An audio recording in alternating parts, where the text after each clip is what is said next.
Shalom, selamat pagi. Kiranya berkat Tuhan melimpah selalu dalam kehidupan saudara. Kita juga perlu memuji dan menyembah Tuhan senantiasa melalui pujian penyembahan kita sehingga itu berkenan kepada Tuhan. Baik, pada hari ini saya akan menyampaikan renungan dengan judul Karunia Tuhan bagi Orang Percaya. Kisah Para Rasul 10 ayat 42-48 berbunyi demikian. Dan ia telah menugaskan kami memberitakan kepada seluruh bangsa dan bersaksi bahwa dialah yang ditentukan Allah menjadi hakim atas orang-orang hidup dan orang-orang mati. Tentang dialah semua nabi bersaksi bahwa barang siapa percaya kepadanya, ia akan mendapat pengampunan dosa oleh karena namanya. Ketika Petrus sedang berkata-kata demikian, turunlah Roh Kudus ke atas semua orang yang mendengarkan pemberitaan itu.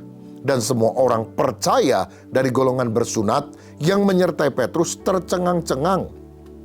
Karena melihat bahwa karunia Roh Kudus dicurahkan ke atas bangsa-bangsa lain juga. Sebab mereka mendengar orang-orang itu berkata-kata dalam bahasa roh dan memuliakan Allah. Lalu kata Petrus, bolehkah orang mencegah untuk membaptis orang-orang ini dengan air sedangkan mereka telah menerima Roh Kudus sama seperti kita? Lalu ia menyuruh mereka dibaptis dalam nama Yesus Kristus. Kemudian mereka meminta Petrus supaya ia tinggal beberapa hari lagi bersama-sama dengan mereka. Amin.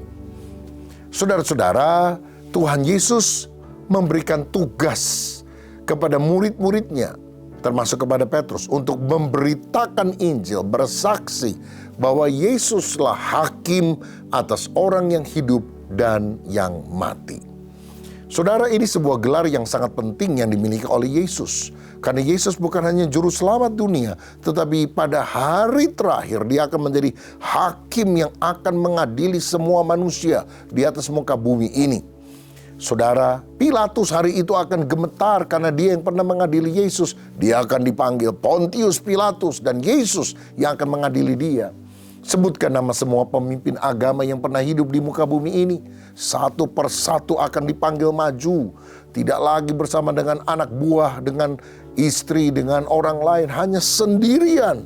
Dan Yesus akan mengadili mereka dengan seadil-adilnya.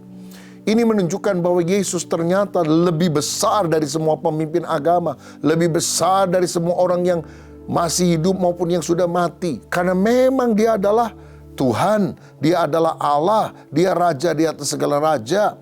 Dan kalau kita percaya kepada dia, hakim di atas segala hakim itu, maka dosa kita diampuni. Tetapi kalau kita tidak percaya kepada dia, maka kita akan dihukum oleh Tuhan. Seperti yang dikatakan di dalam Injil Yohanes 3 ayat yang ke-18. Barang siapa percaya kepadanya, ia tidak akan dihukum. Barang siapa tidak percaya, ia telah berada di bawah hukuman, sebab ia tidak percaya dalam nama Anak Tunggal Allah. Saudara sekalian, bila kita tidak percaya kepada Yesus, maka dia akan datang sebagai hakim dan hukuman yang akan kita terima. Tetapi kalau kita sudah membuka hati, percaya bahwa dia adalah juru selamat kita, maka dosa kita diampuni dan dia akan menerima kita di dalam rumahnya yang abadi. Nah, ketika Petrus sedang menyampaikan khotbah tersebut, turunlah Roh Kudus kepada orang-orang yang mendengar khotbah itu. Padahal mereka itu bukan orang Yahudi yang menganggap diri bangsa pilihan Allah. Mereka ini orang-orang Romawi. Sehingga golongan bersunat yang menyertai Petrus, maksudnya orang Yahudi yang udah jadi Kristen, tercengang, kaget karena karunia-karunia Roh Kudus yang dicurahkan kepada 120 murid di loteng Yerusalem juga dicurahkan kepada bangsa yang lain yang bukan Yahudi. Buktinya mereka berkata-kata di dalam bahasa roh, hurabasikandara dan memuliakan Allah. Saudara, dari sini kita tahu bahwa tanda awal dari seseorang itu dipenuhkan dengan Roh Kudus atau dibaptis dengan Roh Kudus adalah bahasa roh. Bahasa roh adalah sebuah bahasa yang diberikan oleh Tuhan, tidak pernah dipelajari oleh manusia dan tidak dimengerti baik orang yang mengucapkan maupun orang yang mendengarnya. Karena tujuannya adalah untuk membangun iman pribadi. Waktu kita berbahasa roh, hati kita tertuju kepada Tuhan. Dan Tuhan mengerti maksud daripada bahasa roh itu. Sebab 1 Korintus 14 ayat yang kedua berkata demikian. 1 Korintus 14 ayat yang kedua. Siapa yang berkata-kata dengan bahasa roh tidak berkata-kata kepada manusia, tetapi kepada Allah. Sebab tidak ada seorang pun yang mengerti bahasanya. Oleh roh ia mengucapkan hal-hal yang rahasia. Jadi ini pembicaraan rahasia yang private dengan Allah.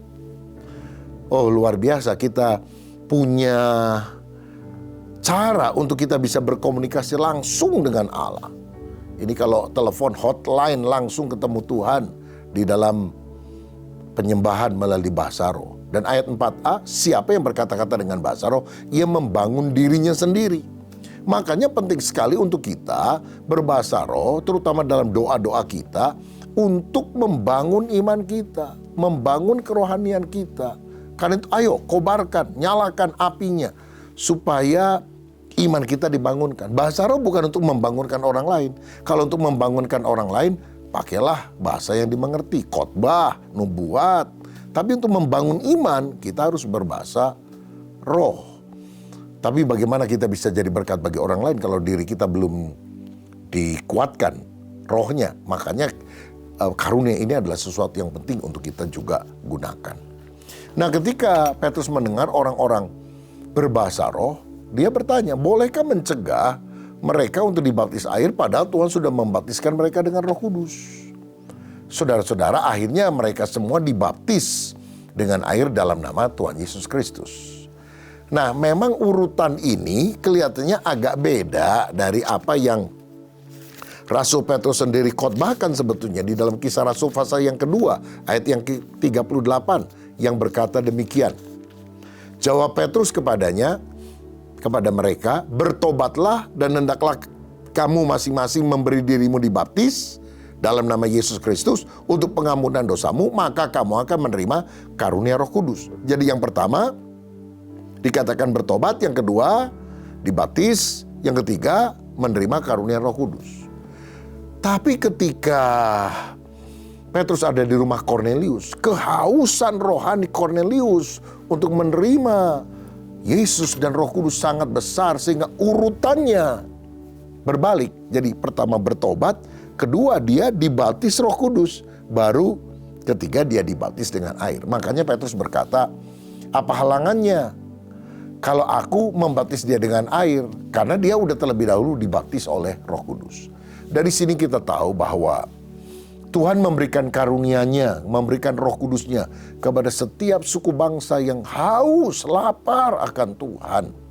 Makanya kalau kita rindu sekali untuk perkara-perkara rohani, maka Tuhan akan menyatakan kuasa kemuliaan-Nya kepada kita.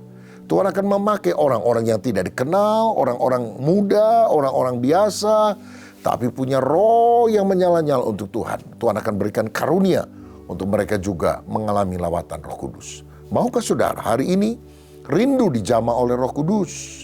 Rindu mendapatkan tanda awal berkata-kata dalam bahasa roh untuk membangun iman kita. Kalau saudara belum dapat, berdoa kepada Tuhan. Mintalah, maka akan diberikan kepadamu. Carilah, kamu akan mendapat. Ketuklah, pintu akan dibuka bagimu. Dan waktu Yesus berkata demikian, dia bicara sebetulnya tentang Roh Kudus. Bapa mana yang anaknya minta roti dikasih batu? Begitu juga orang yang minta Roh Kudus, Bapa Sorgawi akan memberikan kepadanya. Hari ini maukah saudara berkata, Tuhan penuhkan saya dengan Roh Kudus. Aku mau penuh dengan kuasa Allah untuk aku bisa melayani untuk kemuliaan nama-Mu. Kalau saudara mau dipenuhkan dengan kuasa Roh Kudus, mari angkat hatimu berdoa. Bapa, hamba berdoa untuk setiap anak-anak-Mu yang mengikuti doa pagi hari ini melalui YouTube, melalui sarana yang Tuhan sediakan. Hamba berdoa dalam nama Yesus, tangan kasih Tuhan menjamah, menguatkan, memberikan kemenangan yang luar biasa, sehingga kami melihat pertolongan Tuhan dinyatakan dalam hidup kami. Tapi lebih daripada itu, kami juga dipakai oleh Tuhan untuk menyalurkan kuasa Allah kepada orang-orang yang ada di sekitar kami. Terima kasih Bapa. Kiranya Engkau terus berkarya dalam hidup kami. Sepanjang hari ini kami mohon pimpinan Tuhan sehingga ada sukacita senantiasa.